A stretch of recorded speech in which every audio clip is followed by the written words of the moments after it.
伫咧去年底，新竹县一个非法的移工宿舍遭回收，造成消防员尤尚华损失。今早起举办告别式，内政部长林佑昌也去致意颁发保养令，也甲这尤尚华推升做大队长。一直用手七把屎，面对囡仔过身，家属真艰苦。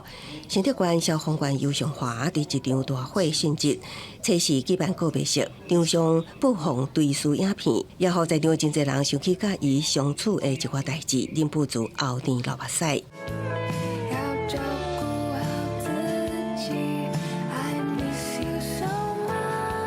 画面一幕一幕记录着尤尚华工作的专业认真，私底下热情温柔。伊的同袍啉着悲伤剪接影片，追思会一天也亲自到场送别。全国各县市的拍婚兄弟，佫较是同齐在场悼念。国旗甲消防旗拢嵌伫棺材顶，代表伊的牺牲奉献甲英勇精神。包括内政部长林佑昌、消防处长肖焕章，也佫有新竹县长尤文科等人，拢小连续到场致意，佫较颁奖褒扬令等，佫推荐为大队长。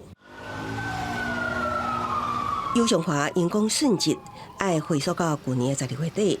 新竹县一处移工宿舍发生大火，伊带队冲入火场抢救，将受困死的人救出来了后，继续入去厝内搜索，杀死2录烟熏气，最后死伫火场。险个急救，亲像是逃狱的移工。代志发生了后，拢无看影。家属的提出来的一些请求我想我们都全力在协助当中。